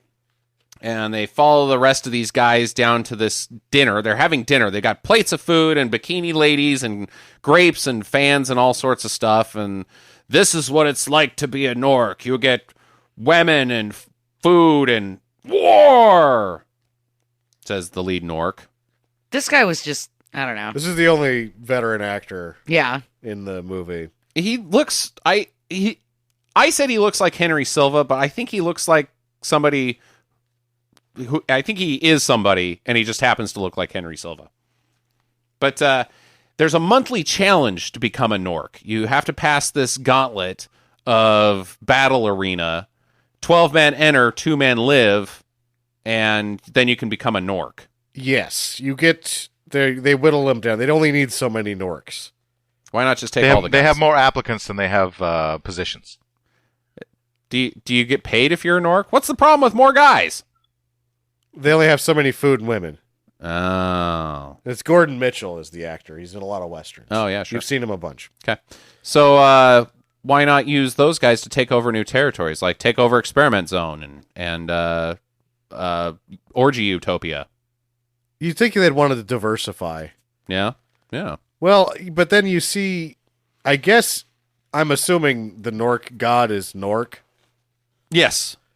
He doesn't look like he's got a lot of big plans. sit in a chair and watch people fight. Sit in tires and watch people fight. Yeah, he's not. Although he has a very formidable force, he's kind of the shittiest god. He's got a bucket Are we helmet. talking about the guy in the hazmat suit with the double voice? Yes. Yes. I think that's Yeah. Nork. Okay, he was pretty cool. No, was it the tire throne? Was that what got you? I like this guy. He's got you never see his face. He's just the guy in charge, and he's very shiny. And he has like one line. Yeah, pretty much. So, long story short, Nork brings in the sister, and I kind of wish everyone in this movie only had one line. and the line was, "You know what? We're all assholes." Sure, that would work. So Nork brings in the sister, Harry, and they're like, hey, they see her, and the eyes, you can see their eyes go behind their mask, but Dick... Now they're just bringing her in because like he's Nork's number one concubine now. Is that the idea? Yeah, she has the nicest outfit. I think that's the She thing. is on a leash. Yeah. Yeah. He doesn't hold on to the leash, though. You notice that? Well, where's she going to go, Sam? To experiment zone? She doesn't want to get out of it. She's got a good thing going on. She would have to cross the bridge with Xenon, and who wants that? Yeah. Oh, boy. She gets to bang a shiny guy. Like, apparently shiny guys are cool. So... I She bet gets it's. to polish his shiny knob. Uh-huh. Oh, I don't know. Yay! Oh, come on, that was a good one. I bet it's real musty in there. Inside the helmet? Like when he Or gets inside the battle stripped arena. down to get the Sexton going, like he does not smell nice. Nork, there is no way that Nork smells nice. Yeah. I assume that is the hazmat suit to protect him from the outside world, or protect the outside world from him? Yeah, exactly. So eventually, the battle arena gets whittled down to Dick and she and a net guy that's got a trident and a sword guy. And Dick gets netted. It's the one time... Well, the net doesn't work because he just takes his helmet off, but it works for the plot. Yes. And so his head's exposed. They can say, hey, it's Dick. And the other guy that they're fighting is Tom! Yeah, that was a pretty cool twist that I should have seen coming, but I did not. So everybody is unmasked. The sister runs up and joins them. And Nork's like, hey, it's okay. I know who you are, she. You're all right with me, but just so you know, tomorrow, I'm going to storm into your town and fuck shit up. All of it's Yeah, mine now. that's weird. That's You a can weird go. call for him to make. It is. Right now, you can leave. You're cool. No problem. Tomorrow, different story. Different story entirely. And you ruined dinner, by the way. Just Not so a you big know. deal. Not a big Not a- deal. Tomorrow, I'm going to be real mad about it, though. I'm going to pay you back for dinner and tenfold what you did for dinner. But right now, you're cool. Well, and they're down 2 recruits now. That's true. That's the real tragedy that we're missing here. I don't even know what they're going to do. Their numbers are They low, have to- Sam. They have to wait till next Wednesday and take They 4. might have to have monthly. another emergency meeting and trial by combat. Yeah, or just have Xenon get chop 2 arms off Xenon, and then you got 2 more Xenons. I don't know. Well, he seems to be quite blowed up. Oh yes, he's dead. That's true. Yeah. That's true. So they all bail, and they're leaving, and she's like, "Fuck that shit! I got to stay here and fight off these guys." So she starts digging a trench, and the boys are like, "Okay, fine, we'll help." She said she can't make it back. It's already light outside. She'll never make it. Right? So she's going to stand and fight there. You shall not pass. So the Norks assemble, and they're getting all together, and all their horses and all the king's men, and they're going to ride out in the morning or now. And then you've got the montage of preparedness on the other side. Yeah. This is like the the poor version of a Rambo montage set Yes. for his mines and his tripwires and all these other things. With hijinks. Don't With forget hijinks. that there's No, hijinks involved. This is when someone's pulling a landmine out of the ground and you shoot an arrow at them. That's a really dick move. It's probably the dickest of moves. That's the dickest of all moves ever. Whoops, I dropped the landmine and blew up, and then they still laugh? It's still funny. And you're a dick to yourself because there's only 4 of you. Yeah. If you blow that guy up, guess what? Now there's only 3 of you. 3.5. The gal in the nightie just kind of hides under the bridge. That's Yeah. true. That's true. There's no better time to pull a prank than when you're setting up mines for an oncoming, force of raiders. Yeah, it's... He even looks at them and goes, guys, not cool. He's sort of like... Dick is reality throughout the movie because he's like, no, dude, I got it. You're fine. Don't fucking laser eye me. Like, periodically throughout the movie, he's like, I understand what's happening here. I don't want to get shot. Do whatever. Don't shoot at arrows at me while I'm carrying a mine. Or when he's after the werewolves, he's like, what the fuck was that? Yeah, he does give a look at Tom like, what the shit just happened? Yeah, I want to go back across the river now. So the Norks ride out, and she lights the trench on fire, but it doesn't seem to do much. They shoot a bunch of arrows. There's like 30 Norks that get killed in this battle sequence. Yeah. Like a lot. Yeah, but let's be realistic. When she first starts digging the trench, I'm thinking we're going to have another Beastmaster repeat, right? Where they light everything on fire, and that there are people dying in this tar pit, and they jump over the tar pit on a horse, and it's just all kinds of dramatic, and there's flames everywhere. No, this was a really small ditch. This is the shittiest of fire trenches I've ever seen. Yeah, it was a ditch that they put some gas in. You can walk across it. It took both the horses, so it worked. All right, fine. Pretty cool looking, though. The Norks are tossing soda can grenades at them that are filled with smoke. So they got to retreat. Smoke that goes nowhere. Yeah, pretty much. I guess it makes them cough a little bit, so they have to retreat a little bit further up the bridge. I think the plan was to make it like so smoky they couldn't see where to shoot, but it's too windy outside and it just doesn't work. Dick gets harpooned. Oh no, Dick! And so she has to jump in there and save him. And but they're running low on arrows. They've only got 3 arrows left, and there's 10 Norks still. And Dick has obviously had it. He's no good, so it's just the 2 of them. He's a limp Dick. Oh. God damn it. Man, this is easily your shittiest joke episode of all time. Yeah. And this is when Tom just decides to like pick up his picnic table full of nails and drive them that all was back. awesome. Yeah. I like that. I like Super that a lot. Tom. It's very, very Predator-esque. Well, Chandra and the rest of the girls also ride up with the bearded ballerina guy. He's there. Yeah. That's like... I have a question for that later. Okay. Yeah. And the sister crawls out from underneath the bridge. Hey, we're all good. Cut. That's good enough. Next scene, they're back at the fucking boat ferry. What's his face? Gordon Mitchell, the bad guy, Nork general. Uh-huh. He says something. He says, this isn't going to happen. We'll see you next week. Yeah. Then he takes off. Yeah. But they make it back to the bridge thing without any events at all. It was. Well, they've already fucked up. So yeah, it's just a path. Then everybody's dead. Now the road's clear. Road's clear. Let's go back home. Oy, oy, oy. So the Tom and the sister get on the ferry, and Dick's gonna stay with Chandra because they all of a sudden love each other. I think that was his best option. Was it? I thought that was his best I've move. got questions for that too. Okay. She is torn. She's looking longingly at Tom, and there's some really sappy music. What was it called? Eternal Love or something? Eternal Love Yeah.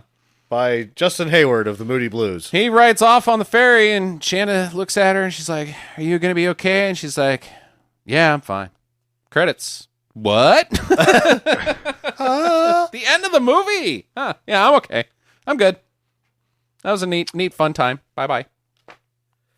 It was a bit of a release from, how long was this movie? This movie was more than an hour and a half long. Hour and 40, I think. Yeah, that's excessive. They didn't even need the last 5 minutes of the Sandahl Bergman turn to the camera awkwardly with her helmet hair. Yeah. Oh, her helmet hair. Wow, that's some serious... That's hockey hair. Yeah. She has female hockey hair. Which you would have thought that she would have been down there trying to get some of that VO5. Oh, yeah, that could have been like the perfect ending to the movie. Well, here's your shampoo. See you next month. I don't have a lot, but I do have this shampoo. Yeah.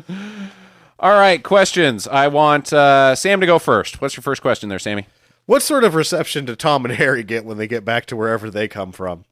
What is their place? Like, we have to set up, before we can answer that, we got to figure out what is on the other maybe I side of that should've- river a little bit. Okay, that'll be my first question. What's the other side of the river?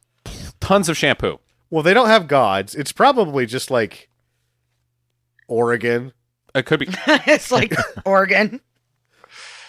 pretty laid back. Yeah. It's like, oh, we don't have any fault. We still just have a town over here. Okay, all right. I bet their place is pretty cool. I mean, it just seems like they don't really give a shit about anything. They're willing to flip-flop sides whenever. Uh-huh. So they're probably too lazy to really fight amongst themselves. They're like, well. So it's not Oregon, it's California. Yeah. Yeah. It's more like, well, okay, whatever. They're part of the apathy gang. Yeah.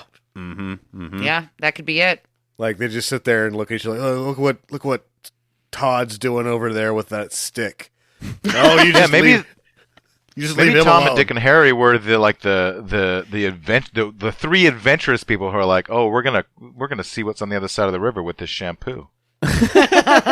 or it's we're going to see what's on the other side of the river. What should we take? Well, shampoo, of course. Shampoo, yeah. Oh, yeah, let's take that shampoo. All right, my question, what's the least deadliest place in the movie? Which world is the least likely to get you killed? The other side of the river. Okay, other than that one. This is She-Land, whatever it was, Astoria. She-Land? I don't know, man. It seemed like all those chained to stuff guys, those guys are going to die. They're going to go onto that stabby device, and then they're just going to leave your body out in the desert. Like, they've built a device to impale people upon and then just leave their ass down in the sand. That is not a safe place. Is the bridge a place? Are we counting the bridge? Yep, the bridge I would consider not part of Nork land. So, yeah, let's give Okay. Battle Bridge. Battle Bridge would probably be your least dangerous. I mean, yeah, you'd be annoyed as piss, but it'd be fine. Worst case scenario, you're going to get tripped and then bonked in the head by a stick. Yeah. As long as you like the guy that looks like Lou Reed, you're fine in Godan land. That's true. Yeah, you just have to worship Godan. And you don't Yeah, I would go with that. you don't even have to be convincing about it. No, Godan, he's all right. Yeah. You probably have to lift him up on his little palanquin there to carry him around on his chair, and that's the extent of it. That's not even really hard labor. They just have free bread too. Yeah, I'm going to go. that bread. Where's that story? Maybe that's one of Godan's other powers. See, just Ooh, his eyes glow up and turns crap into His bread. pelvis glows and bread comes out. Oh, no. Icky bread. Toren, you wanna throw one out here? I have some questions. Please. Remember at the beginning of the movie where she opens that trunk and there's a green glow inside? Nope. Is that a different? Well, I guess that's my question then. Do you remember this scene? In the version I watched, there was that scene where she opens the trunk and there's a green glow. I don't remember there being any dialogue. It's just her. And what is with that green glow? It's called the something crystal, and they talk about it in the scene with Raban the doctor. And that's how she decides to negotiate getting Shonda released, is that she says, you can have this crystal. And he's like, oh, interesting. That is a good deal. And he lets What's-Her-Face go. And then he's going to release them when she gets back with the crystal. But obviously what she's really doing is just getting her sprung so that she can come back with an army. But there is mention of that object again in the movie later. Okay, thank you. I have another question. Sure. Has anybody seen the 1980s cartoon Thundar the Barbarian? Yes. Yes. I feel like this is the live-action version of Thundar the Barbarian. Okay. A little bit. Yeah, because there Yeah. was some future elements in Thundar, wasn't there? Like, didn't they have laser Well, guns? it was a post-apocalyptic themed cartoon, Wasn't? there was also magic. Yeah. And this movie seems to have the post-apocalyptic elements, and also, the guy with the telekinesis and the guy who could split into 8 copies of himself. Yeah, Yeah, that's And an there was interesting also theory. all these different, wacky areas. And there was an episode of Thundar the Barbarian where they had werewolves. There you go. I might have to start watching Thundar the Barbarian. You should. I recommend it. I got it on DVD. Nice. Wasn't he a spaceman that crashes? No. No. I don't think so. Okay. No. Jackie, And- your turn. Yeah, be quiet over there. Special guest. My apologies. Be quiet you guys over can there, mute me at any Canada. time. You guys are the podcasters. You can mute me at any time. Yeah. Yeah, Toren's just asking himself questions and we're laughing at him. That would be something that would happen in She World. Totally. Hey, let's invite somebody on and then while he's talking, just laugh at him. Okay, so this kind of goes along with Justin's questions about which one would be the least dangerous. But if you had to pick one of these villages to go live in, and you had to join up with a village, right? You can't just wander around. Sure. Okay. Which one are you going to go to? Because I'm going to Werewolf Town. What? What? They're gonna eat you. They're not And going to eat because me. you are- I would be you- awesome. You're going to become a werewolf because you're hungry for human flesh. Yes, you're going to eat the human flesh. That is how you become the werewolf. It'll be fine. No, it won't be fine. You can't eat people. But they have balloons and a pool. Yeah, I'm going with that too. I'm eating people. I've been waiting for the chance, for Christ's sake. Yeah. I mean, they've got a pool and some sweet balloons. And everybody looks like they're having a really good time. And they've got dress-up clothes and music and dancing. Yep. I'm there. They probably have champagne. It is true that everybody there is having a really good time. You just have to they're very sacrifice dapper. everything you believe in. Yeah. I'm doing I it. believe in cannibalism, so I don't have to sacrifice a thing. There you go. Well, So, see, me and Toren are going to Werewolf World. I'm gonna take my chances in Nork. Okay. Probably won't work out. I'll probably You get killed got by a something stupid. 1 in 6 chance. Yeah. I know you have a sweet beard. You might survive for a little bit. Yeah, I don't think I'm going to make it in Norktown. I'll be honest. I'm not walking I out of don't that think battle. I'm going to make it anywhere here, so at least I'm going to go out with a bang. Yeah, but at Norktown, there's always a chance that you're going to be the one guy that gets netted and the net works. You don't want to be the one person in the history of all battles that gets netted and you're like, fuck, it got me. You trip and you break your neck and you have just a little bit of consciousness left before you die. They're like, I got killed by a fucking net. Damn it. God damn it. I'm that guy. I'm that guy. Shit, no, I'm out on Norktown. No, I'm going to give it a shot. I'm gonna take my chances in Marketplace Town. Yeah, sure, it could always get invaded by raiders, but you know what? They've got some 2 scoops of rat shit cornflakes and shampoo, and I'm good with that. That's all you need to live. Ah, fair enough. Sam. So now what sort of reception do you think that Tom and Harry receive when they get back to the other side of the river? Yay! And then people just go on about their business. What happened to the shampoo? You didn't get anything for that? We We were going to eat for a year. God damn it. Or, yeah, they worship the shampoo on the rest of the time, and like there's no this more was food. the holy shampoo. Yeah, the holy shampoo, and now they're out of holy shampoo. It was their only resource that they had in the world. Now they've got nothing. They're impressed that they came back alive because nobody's done that before, but Right. they're very unimpressed that they came back without any cash. God damn They it, have that to was horse rename shampoo? their town from Shampoo Land to formerly Shampoo Land. Or, their town could suck so badly that the reason nobody ever comes back is they're like, fuck that place, like once they get over the bridge. Yeah, oh, that could be too. We only have shampoo over there. That's it. Now they go to Market Town and they're like, screw that in the These butthole. people have cornflakes with 2 scoops of rat shit. That's so much better than just shampoo. And barbarians and all sorts of other shenanigans. I'm out of questions. I got a few more. Oh, Okay. me too. I guess it's Toren's turn. Oh, I spent my load. I did 2 in a row. Oh, go. oh my God. Now I regret it. I Okay, have so question maker's remorse. see, that's what you get for being greedy Gus over there.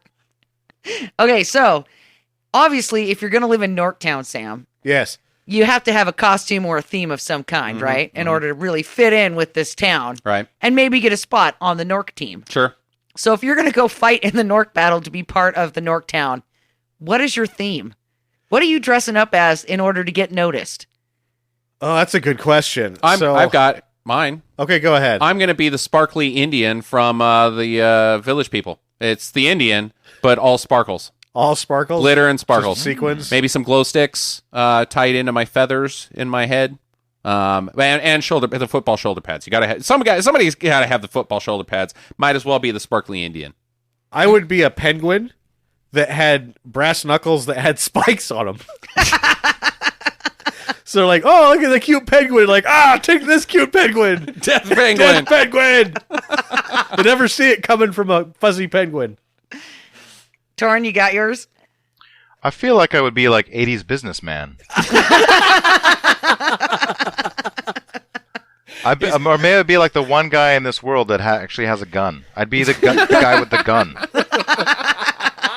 I would rise to the top to rule the post-apocalyptic wasteland with my 6 bullets. See, and I'm going with straight up unicorn. Oh, hey, there you go. Oh, yeah. Nice. I would have the horn so I could just stab people. I wouldn't go for the headbutt. It'd just be like, I'm going to stab you in the fucking head now. It would be like razor sharp. And then I would have hooves, but at the end of the hooves, there would be like razor blades. You know? You would just trip and fall down and kill yourself. I sliced off my own boob. Damn it. Awful. Yeah. So, on day 2, does Dick realize he's made a tremendous mistake? Because he's not going to be like... She's going to try to put something in his butt. Shanda? Yeah. Yeah. I think he gets there about 2 weeks 2 weeks. before she starts pulling crazy train on him. Yeah. She is clearly nutty. Nutty. Yeah. Yeah. Well, I mean, I feel like Chandra and Dick have to go off because the cult of post-apocalyptic Amazonians is not going to have this dude hanging out just of his own free will and not riding around in the slave cart. That is true. That is. So I feel like they have to go and live their own lives somewhere else in some other corner of the wasteland. That would be a serious shakeup in the human rights debate inside of Sheville. Exactly. Yeah, those men don't get any privilege, especially not being chained up to stuff privilege. Unless, he's into that. Yeah. He's also a nasty freak, too, so I don't know. Okay, Yeah, I can't figure that guy out. That's the problem with Dick. I have no idea where I'll he's going to go tell next. I'll tell you how to figure out Dick. He's an asshole. Well, then he'll be fine. Yeah. Okay, so obviously I've got 2 more questions here. Oh. Oh, man. The first one is she no longer a goddess because she found eternal love? She didn't find eternal love. According to that crappy song. That's the whole thing with the prophecy. None of it came true. Didn't it? Did he not take her heart? But she prophesied that the oracle prophesied that she was going to die, as I recall. Yeah. Is that not true? Sam, you've seen this movie 4 Yes. times. She's 1 is going to die, and 2 is going to lead her people to ruin. She does exactly the opposite of that. She defeats the largest army in the land. You would assume that afterwards that She-Town would basically envelop the rest of this. Yeah, I would assume, because everybody else is dead, pretty Yeah. much. Yeah. So, no, she doesn't the do ruling either of power those now. things. Yeah. But doesn't she give her heart to Tom? She for about 8 minutes. And then Yeah, she's okay. she looks wistfully at him for, the few seconds at the end of the movie. And, seems a little sad, but I don't know. So what's your question, Jackie? So that was my question. She's no longer a god. Is No, she? she is. She's still there. She's mega god now. She's god of not just She-Town, but of the entire film. Okay, so then why did he bail? Where was Tom going in this thing? Like they kind of built it up like they liked each other and they were in love. And then he's like, It's a valid question. His sister is obviously not capable of doing anything. No. Nothing other than being a drapery for tiny lingerie. And so maybe she's got something to do with the shampoo. She's the only one that knows where the VO5 is. And so he's got to get her back there. Yeah, he's got to get her back there. Otherwise, that whole thing. Maybe he's coming back. Oh, I'm going to drop my sister off and then I'll be back. It's odd that he leaves because he is the conqueror of the land. Oh? Yeah, he's Super Tom. He beat everybody, basically. He's a superhero, sure, but wouldn't you give that throne to She? Well, she's taking it, and he's just like, whatever, I've had enough. It's odd for his character to be like, I'm good. I killed everybody. Now I'm just going to go. Most of his character in this movie is him barely reacting to things. Yeah. That's true. So he's I'm surprised whatever. that he had the moxie to go off on his own and actually go to the place where his sister was being held captive at the end of the movie. One would really think that there's something else going on between him and his sister. Maybe it's just that Tom can't make any sort of decision. She doesn't make a decision for him, but his sister does. She's like, I want to fucking go home. You're Well, taking I like me. that. Yeah. And he just looks at her. And there could be, it's the post-apocalyptic future, kissing cousins and whatnot. Oh, uh-oh. Uh-oh is right. Yuck. But Yuck. like the look he gives her though as he's wheeling the boat away, right? Was, yep, dodged a bullet. Mm-hmm. That is true. I mean, He totally looks at her like, whew, okay, I just gotta spin this little tarpy thing around a little bit faster and get the hell out of here. Get back to Shampoo Town. All right. Final recommendations of this film. We are going to start with Jackie. Would you recommend this film to a fellow bad movie aficionado? I'm gonna say no. Okay. All right. I got kind of bored. Mm. It had some weirdness about it, but it wasn't enough to keep my attention for too long. I'm with Toren, maybe two, captures and escapes, and then we go right to Norktown. Yeah. Yeah. Okay. It got a little long in the middle. All right. Toren, are you sticking with your do not recommend, or are you going to flip one on us? I'm going to give this movie a 4 out of 10. Okay. All right. I have a blog, and one of my blog entries is a list of post-apocalyptic movies, and it's kind of like a database of post-apocalyptic movies a little bit. This had a lot of interesting concepts, but largely I would give it a miss. All right. But even though it's got Sandahl Bergman in it. But if somebody came to you and said, hey, Toren, I know you've got this post-apocalyptic blog. Have you ever seen a movie called She? I have no choice but to recommend it to you because you have to see all the post-apocalyptic movies. Oh, I I was excited to watch it because it was a post-apocalyptic movie, but I'm glad it's over. All right, Sammy. I really like this movie a lot. Still, I've seen it 4 times. It's just sort of zaniness, left field, everything. In terms of a bad movie, I don't know. In terms of a post-apocalyptic movie, there is much stronger films. But in terms of just a good bad movie, this has got really all of the things that make for an entertainer, in my mind. It definitely has its own character. Yeah, I'll give it that. That's what I enjoy most about it. Is it's just so goddamn unique, especially in the field of bad films. Yeah, I'm gonna throw in. I'm with Jackie and I'm with Toren. I don't like the experiment zone. At this point, you go, okay, all right, we're getting too far. How many more of these places are there going to be? The whole experiment zone scene itself is kind of crappy. Escape by swinging, but the my friend's an asshole line, Xenon, just the weirdness of everything, and that the fact that we had as many questions that we couldn't really make heads or tails of, that there's more of a universe in this film outside of this film than we could even ever scratch the surface of. I think you got to be a hardcore fan of bad movies, but I think it's a good one if you're a fan of 80s stinkers. And of having shown it to so many different people, like, it is the best the first time around, but I've seen a lot of people really just go, what the fuck, the first time they see this There's movie. a what the fuck reaction to it, and I didn't have the what the fuck reaction to it the second time, so it got bumped down a little bit, in my opinion, but it's still weird enough. I think if you're going to spend an hour and 45 minutes watching a post-apocalyptic media with barbarians in it, just watch the Thundar the Barbarian cartoon. Oh, I'm headed there next, Toren. I'm jacked about Thundar the Barbarian. I can't wait. Stuff. Well, Character Toren, designs by Jack Kirby, famous comic book artist. No shit. I did not know that. Huh. I'll be damned. Speaking of comic books and that sort of work, Toren, aren't you also working on some of that graphic novel business? I am. I have done comic books in the past. I'm currently a storyboard artist on a cartoon called Cloudy with a Chance of Meatballs, the series. Really? Yeah. That's So interesting. that's a fun gig. Yeah.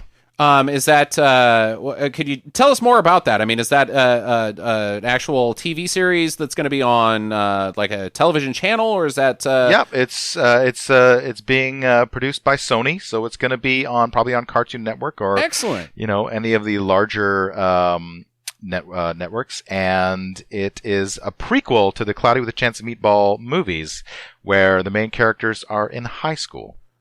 Yeah, I love Cloudy with a Chance of Meatball. I was just talking to Jackie about it the other day. I grew up on that book. There was 2 books that you grew up on that had artwork, and one was Where the Wild Things Are, and I grew up on Cloudy with a Chance of Meatballs, and I would just stare at the pictures of it for hours. Weird. I love that concept. I didn't have either. I was Richard Scarry. I don't know Richard Scarry. Yeah, see, I guess there's a third one. I do know Richard Scarry. Lowly Worm. Yes. What was the monster? That's Where the Wild Things Are. No, the one where the Richard Scarry had this encyclopedia of monsters thing. I can't remember what it was. Okay. That was the one that I stared at the most. All right. Well, that's cool. What else do you want to plug here, Toren? Well, maybe Toren should sing the new Snork version that we have now after watching this movie. I don't actually know the Snorks theme song, but it seems like you guys did a great rendition. How are your harmonies? Not good. I've heard all of them, and it all stinks. What? When I'm drinking and I'm playing the rock band, I am the best singer ever. Nice. All right, Toren, one more time, where can we find the Darkest of the Hillside Thickets? The Darkest of the Hillside Thickets are at thickets.net, and you can find us on Facebook. My Twitter handle is @thickets. And for the podcast listeners, I would recommend my podcast, Caustic Soda, and we actually put up a torrent file of our entire catalog all in one place. So if you go to causticsodapodcast.com, you can find that. Is it a torrent file that is on causticsodapodcast.com, or is that on archive.org? Oh, I don't know. What are these questions? I worry because I want that podcast to stay in the history banks for the rest of time, whether Joe shuts the hosting down or not. I believe that we will remain on archive.org as long as archive.org is a thing. Excellent. Good work, my friend. Well, Toren, it was absolutely great having you. We would like to have you again if it comes to you having some availability, and you just let us know, and we'll set something up. I hope that you can find another post-apocalyptic movie that I have not seen. Ooh, that's going to be a challenge, because we just did A Boy and His Dog, and I did not like it, and we also have done Damnation Alley, which none of us liked. Steel is a lot more fun than both of those. Steel with Shaquille O'Neal with Patrick Swayze. Or Steel Dawn, I'm sorry. Oh, Steel Dawn, Have you seen Steel Dawn, Toren? I don't think I have seen Steel Dawn. Oh, well, we might have to have you back for Steel Dawn. You're not talking about Red Dawn. No, it's called Steel Dawn. He was in Patrick 2 Swayze. movies that had Dawn in it.